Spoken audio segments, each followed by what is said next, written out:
Yes, good morning from the United Kingdom. Can you all hear me? Yes, Professor, we can hear. Yes, great. So yes, it's just after 1:30 in the United Kingdom. My name is Derek Watson, Associate Professor from the University of Sunderland. And this presentation would not be possible without my sterling efforts of my PhD student, Mr. Yuan Zai. And I'll lead into more about the research within that there.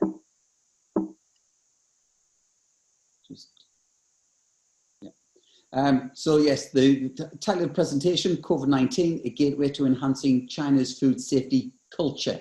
And I'll be emphasizing the key issue about culture and the importance of safety within that.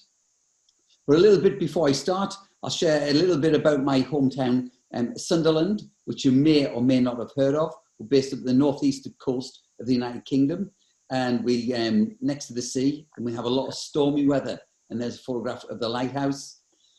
Also, we have a tradition, a cultural tradition over the past 25 years. On December 26th, masses and masses of people flock to the coast and go swimming in the cold North Sea. We also have a very famous football stadium, not a very famous football team though, the Stadium of Light, within the top 10 football stadiums in the UK. And lastly, there's a snapshot of my university, the Faculty of Business and Law, where I'm based. So let's start with the key content of the presentation. In 2018, I was approached by an organization called To Train, and they asked me if I could work with them in developing a methodology to measure food safety culture. And what I was very mindful of is UK food manufacturers are constantly challenged. Well, in fact, all food manufacturers around the world are constantly challenged with food contamination. And what we identify, and hopefully the participants and the other speakers in today's conference will also appreciate, that the first line of defense against food contamination is through its people. And that's the key golden thread that I'm going to be running through the presentation with regards to China. It's very important that we get employees to be on side with regards to food contamination and compliance to food safety procedures, because without that, we have significant breaches, which you will have identified in your home countries. It's a global challenge. If we look at statistics, 600 million people fall ill each year around the world, of which 420,000 sadly die from that. If you look at the European arena or the European area, you get 24 million people with food contamination each year and approximately 5,000 deaths. In the US, it's 48 million and 5 million deaths approximately a year. And recently, the UK thought that they would have approximately each year about a million contaminations with food poisoning. With recent research, it's actually identified it's not a million, it's 2.4 million cases each year in the United Kingdom with food contamination. So it's a global challenge. However, it is not just the small vendors that are culpable with regards to food safety non-compliance. It's also the big multinationals. And these are the organizations that have quality systems, quality procedures within that, high levels of accountability, very much support their brand reputation. Yet despite this, you have the creeping, the constant drip feeding of food contamination reports. But if we look at COVID-19 globally, I think today's figures, we've got about 1.18 million deaths. There are just under 45 million contamination cases within that. And this is where we're going to get the core roots of the presentation within that. China, COVID-19, an opportunity to change. But this is a cultural change, an attitudinal change that needs to stem from their government to the operational organizations and to the community across China. because we've all got certain approaches to food and processing of food.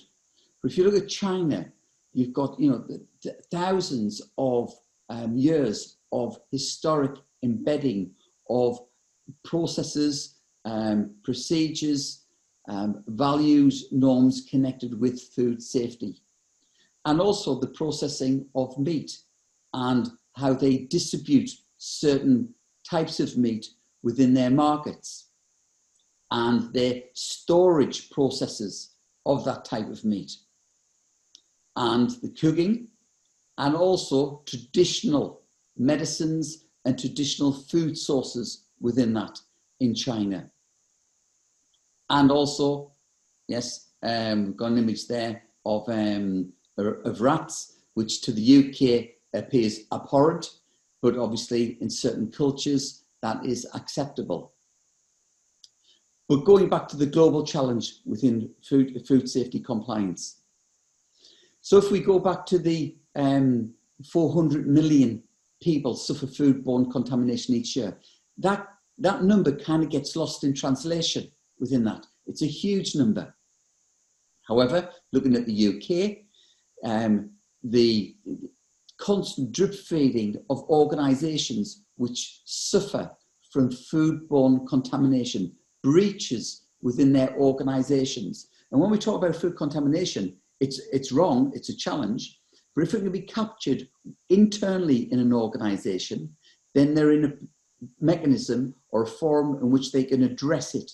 But it's when the food leaves the organisation, gets into the public domain of the supply chains with the consumer, that's when it affects their brand, their profitability, their survivability, and ultimately the lives of their consumers, which we're seeing more and more cases despite being in 2020. And it goes back to food culture. Culture, I believe, is created by the minority that affects the majority. And if you can imagine a thermostat whereby management can actually regulate their culture formally and informally, consciously and subconsciously within that. So they have the power to turn up the food culture and also turn down the food culture within that. And yes, we have various food safety management systems, ISO 22000, HACCP, and BRC Global Food Standards, which I'll refer to later in the presentation. But what we know, certainly with the Titanic, it was the iceberg beneath the water that actually sunk the Titanic. And it's the same with cultures in organizations. It's not data, it is the norms, values, the culture within that organization, which quite often you don't see from outside looking in. And a question to the listeners and the participants. Think about that first job that you went to, and think it rather like a shiny case. And then with the passage of time, the interaction with co-workers, conflict, challenging, you collect a memory, or with a suitcase, the dints. So when we look at our co-workers, we can't just expect that they need to be committed. We need to think about the journey that they've traveled and how they are treated. Are they treated with respect? Are they given a voice in the organization to express themselves so they feel a part of the decision-making process? Because when that doesn't happen, teams start to focus like groups, and groups start to focus like individuals. What is best for me as opposed to the organization? And many organizations, including Chinese organizations, have core values. And I put it to the listeners again: communication, respect, integrity, excellence. Most of you, or in fact probably all of you, will appreciate these core values are very important to the workforce and to the supply chain and to ultimately consumers. However, these were the core values of Enron. And if you want to Google Enron and what happened to them, there was a huge breakdown in cultural values. So the reason why I've got this slide here is, don't just look at the words of an organization, look beyond that and try to identify Do they actually believe in these values? And do they actually achieve them on a day-to-day basis? It also goes down to employee attitudes. What is the attitude of people that come to work? How functional is that? And it's not just employees, it's also the leaders. And there we have Trump with the face masks, you know, do as I say, not as I do attitude. And what we hopefully we all agree on, that the fundamental challenge against foodborne contamination is the support of employees. However, employees do things which are unusual and sometimes cause breaches in food safety. And I think we've all got examples in our workplaces or work colleagues that we know where people do strange things at the workplace and we question their behaviour for that. But food safety, easy to identify, but very difficult to understand. So going back to the Enlightened Model, having been asked to develop the model on to measure food safety culture, what I did do, we visited large organisations throughout the UK, high-risk food manufacturers and small SMEs, working with to train over 90 years experience. I also looked at numerous food safety quality procedures, and I also did a ton of reading. And from that, I kind of boiled down from all the different issues, all the different variables, 4 core areas or 4 gateways. And these were, firstly, control. These were the key elements. Control. We looked at strategy. What was the strategy of the organisation with food safety compliance? And this relates to China. We looked at the leadership styles, from authentic to democratic to authoritarian styles of leadership. We looked at the processes of change within that. And we looked at the decision-making in organisations and tried to identify benchmarks within that. With cooperation, we looked at responsibility. How is responsibility shared in the organisation? How people are empowered to make decisions. How is team dynamics developed? And what I mean by team, I mean, as opposed to a group has a hierarchy. Strongest at the top, weakest at the bottom. So how do we change from a group dynamic to a team dynamic where everyone is on the level plane? And we also looked at forms of recognition. So people were given the recognition for improvement initiatives or making sure that they did their job properly and with passion. And with communications, we looked at the vision of the company, the norms, the values within that organisation. We looked at the consistency of communication and the accuracy from the senior executive down to the operational level and identifying how communication was filtered or diluted. And we looked at how information was disseminated in groups. And with competence, we looked at training, we looked at appraisals, how they were conducted, we looked at staff development mechanisms, and we also looked at, very importantly, possibly one of the most important, self-belief. Did employees feel as though that they had a mechanism to express ideas and concerns? So what we did, we put it to the ethics committee, and there we have the template, the Enlightened Food Model. I've talked about control, cooperation, communication, competence, the sub-levels, and the further sub-levels. So this model actually drills deep into food safety culture. And we use the Likert scale of measurement within that.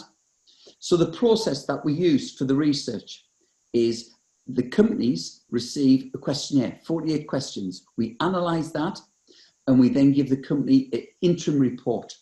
The data from the questionnaires informs the interviews. So we interview a minimum of 10% of the organisation. The organisation then receives a second report on the interviews and they inform the focus groups. So what we do is we triangulate the data when we look at organisations. And the feedback from organisations globally, from Panama to Europe to Hohhot in China, was that they found it very therapeutic. And what I want to emphasise with this model, which we use for the research, is that we were dealing with large multinational organisations. who had quality assurance procedures, who implemented auditing systems. But this process created a fresh approach whereby people felt as though that it was refreshing, it was therapeutic, they could express themselves with recommendations and ideas. It also gave people, I don't know if you recognize that picture, it's from the Britain's Got Talent and Susan Boyle. What the model does, it gives the opportunity for individuals to stand in the limelight to express recommendations which they would not normally have a forum to do that. And it also gives employees an opportunity to see the organisation not holistically, but also departmentally at a micro level. And I constantly am surprised when I go into organisations, particularly in China and around the world, how individuals working in organisations do not fully understand what the other departments do within that. And that causes miscommunication. But a key driver of the model is the recommendations sourced from the workforce within that. And they are used to bring about change within the organisation. So at the same time, when we developed this model in 2018, the British Retail Consortium were issuing their revised standards, which they now recognise that their certified members now need to demonstrate how do they measure food safety culture. And they now required to develop a food safety cultural plan, which is audited. So back to China. In 2018, the Chinese government launched their One Belt, One Road. The One Belt was road transportation, rail transportation, overland of the distribution of food and goods. The One Road was the sea transportation. And what China wanted to do, they wanted to work with a minimum of 70 countries, 70 plus countries around the world to develop, export their food, products and services within that. However, going to Wuhan in 2019, what you had was possibly, and it's still under contention, debate, the source of COVID-19. And that upturned China's international strategy to export its food products. Because in addition, if we walk the pages of history behind the situation with COVID-19, China has had many food safety breaches. These are just a sample, and it goes way back before 2014. But in 2004, you had the counterfeit baby formula. You've had breaches with alcoholic drinks, soy sauce made from human hair, Sudan red dye implemented in the food chain. You've had school food poisoning. You've had sewage used in tofu manufacturing. You've had meat scandals, lamb scandals, recycling of expired food products, cat meat into the food chain, and food way past the sell-by date being resold, and many cases of contamination. And what I believe, and my colleagues who I do the research, is that organizations, people, and those people in supply chains have a memory. And with all the food breaches in China, but once again, I want to emphasize that this isn't solely confined to China, but the theme of the presentation is focused on China.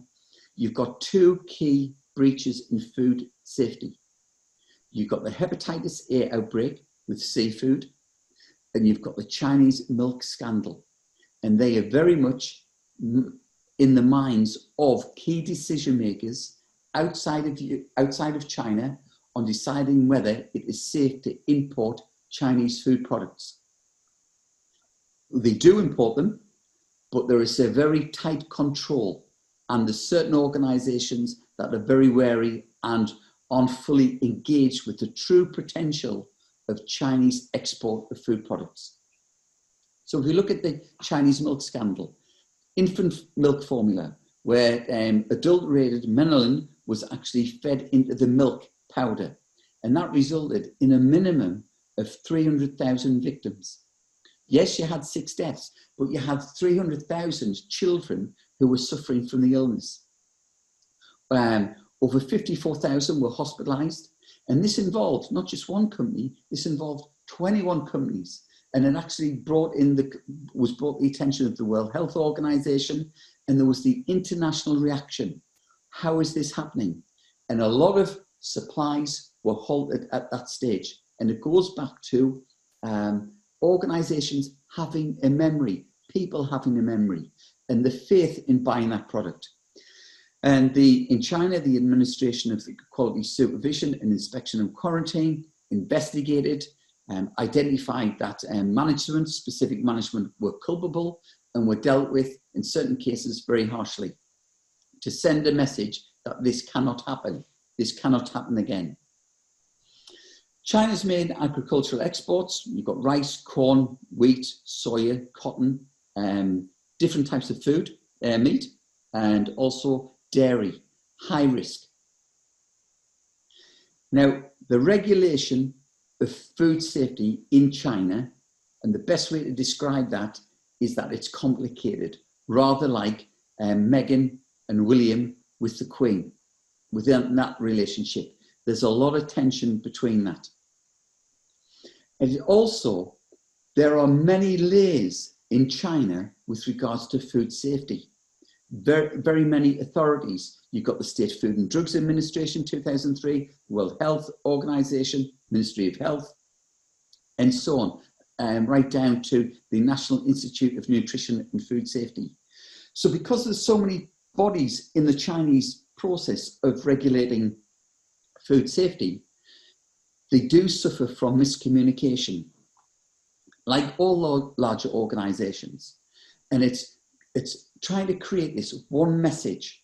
What is the ultimate message? And also, is that message being picked up within the organizations in the food chain within China?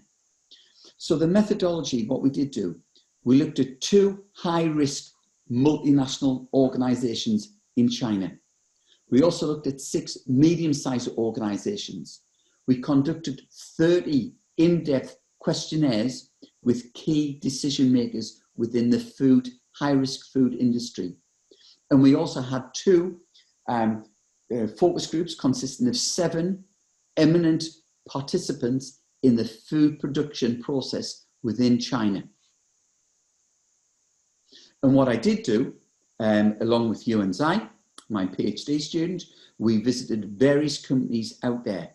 And we didn't just talk to the management and the employees, we actually wanted to get out there and have a tour and get a feel of the culture within that. So for the top left, that was an alcohol plant, and that was very warm surroundings. The bottom right was a oat producing organization, and the temperature there was way up in the mountains. It was minus 26 within that. So different types of climate exposure. And what I did do, I spoke to the senior management and talked about food culture. And what I found is within China, many organizations look upon food safety culture as a kind of woolly concept, and they couldn't really grasp the value of that. Talk about management change, they could switch onto that. But if you talked about culture, they kind of struggled to grasp that woolly concept or what they perceive. So the area investigation was in Hohhot in Mongolia, and we worked with many larger organizations. That was an organization such as Yili, which had excellent quality assurance systems. But what I did do, I had to look at the context. So you've got the One Belt, One Road in 2013. You've got this tension in China between quality assurance and quality control. And there's a big drive in China for competition. And what they do is look at competition as reduced price. So if you're going to reduce your price, you've got to cut certain quality assurance systems within that, and that can compromise safety. However, challenging that, in China, they are very conscious now of healthy eating. So you've got the millennium cohort of the consumers coming through wanting to eat healthily. So they are starting to question which food is healthy, not healthy, which food is safe and unsafe. You've also got the tensions with the SMEs that with the One Belt, One Road policy, who want to export their goods and services, find it very difficult to get finance from banks. If you're a large organisation, you can get the finance so you can export. But the challenge that they face is the memory of the past food safety breaches within that. And you've also got the challenge of what I've identified is many Chinese organisations do not recruit international employees at a senior management level. So what they tend to do is they use their existing workforce, Chinese workforce, to make key decisions. Whilst it has been recognised that getting a blended workforce, a rich workforce from around the world, can enhance the perceptions of improving food safety cultures. However, I must emphasise there are examples of many, many organisations that do have internationals, but there is an overwhelming perception, having spoken to companies, that they tend to keep their nationals for senior management. Also, 2020 or 2019, 2020, you've got the tensions between the US and Trumpism against China with their trade wars. That's also challenged many food organisations. And with 2020, the challenges of COVID-19 affecting that. So from the research, what we identified is with control.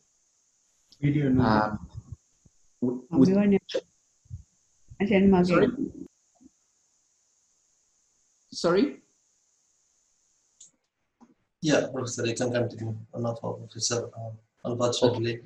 Okay. Right. Okay. So with control, the general tenor, you've got some statements there. Statements such as Chinese enterprises have been emphasizing a reduced cost strategy in the long time. Management don't always check records and safe systems adopted, but this could apply to European organizations. We don't speak to the management. So what I found is the workforce weren't demotivated. In certain cases, they weren't motivated. They just simply went to work. They were happy to do the job. They believed in the company, but they didn't always rationalize with quality assurance systems. And there wasn't a tendency of senior management talking to operational staffs. There was a general tenet that all decisions were made by management. They would simply implement what the senior management would say, but senior management would implement what the senior CEO, the director, wanted to do. So it's a cascading of responsibilities, not questioning, just following instructions, whether they were good or bad. And there was a focus on autonomy and accountability from management. But what I found with the workforce was the fact that people worked almost in silos. There was very little communication with other departments in organizations. Certain managements communicated, but at an operational level, formally, that communication didn't take place from the research. With cooperation, once again, the workforce weren't motivated, they weren't demotivated. They were happy to go to work to earn their money and simply go home and not worry about their jobs. What they did do, there was the emphasis of trust, and several employees were talking about the importance of trust in the organization. However, you had a culture which we identified that with cooperation, operational staff, non-management, would simply follow the instructions, as I said before, whether they were right or wrong. The styles of leadership weren't dictatorial, but it was a case of they would just, the CEO would decide the strategy, he or she would tell the senior management what to implement, and the workforce would simply follow that to do that. we've got one statement there. Middle level management wouldn't really think they would listen to wait for the direction of management. And what we did identify is there would be problems. People would leave those problems until management told them to try and change them. And there was a great deal of non-reporting. So problems were being created, identified, and in many cases corrected in the short term, but reappearing. But those problems weren't reported to senior management. So there was a kind of shielding of what was not going wrong, of what was going wrong in the organization within that. And with communication as well, there was a strong emphasis on competitiveness and how to be more efficient. And once you start cutting corners, that can lead to breaches in food safety, which we do see around the world on a daily basis.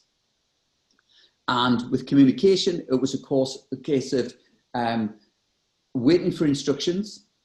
We have the meetings, we listen, and we listen what we have to do. And they do not like to disturb their supervisors or senior management.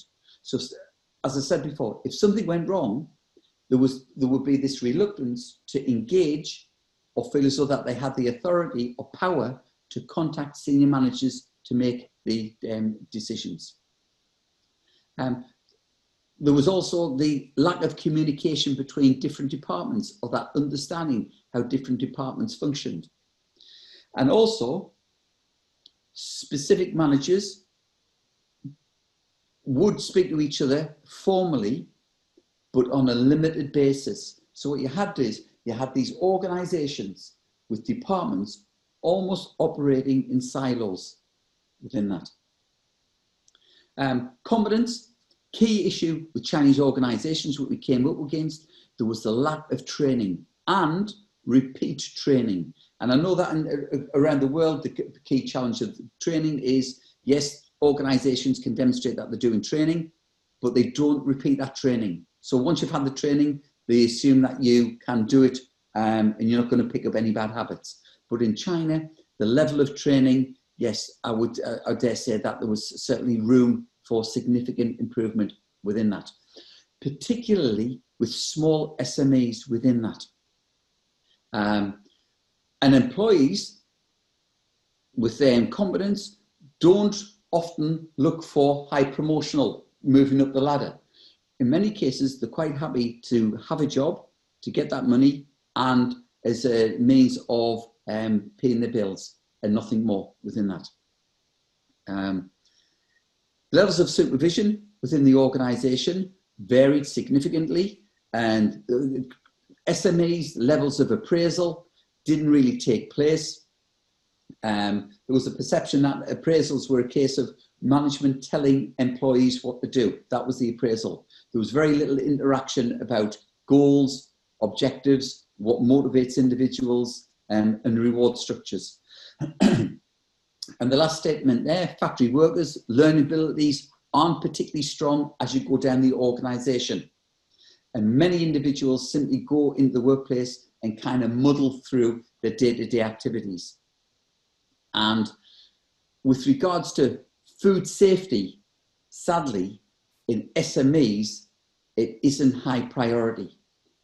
Reduced cost, competitiveness, and growth is a priority. And with the challenges with COVID, the key priority and the international tensions with Trumpism, a lot of it is on domestic market. So it's not much international exportation. It is focusing on their domestic market, which is huge. And this questions the trust within that. When goods do come out of China because of COVID-19, there's a question of trust. So my message for China food organizations, it is a case of rehabilitation. They need to try and lose the past memories of food failures in the food system. And to do that, they need to focus on their control structures, their cooperation systems, their communication strategies, and very importantly, their competence of the workforce. And to do this, there needs greater merging with other countries around the world to identify their strengths in management and skills and create this blended approach of management within that. Sadly, because of COVID and because of Trumpism and the tensions, trade tensions, it is my opinion that China is becoming more insular within that and operating to cater for their domestic market. And that is a challenge that we need to try and breach within that. And with that point, looking at 2020, 2021, 22, the future is very much unstable with regards to that.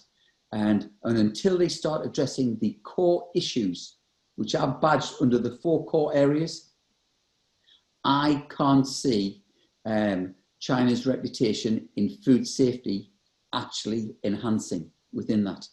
So it's a clarity of misperceptions. And on that note, I'll open up to questions to panel members and to whoever else. Thank you.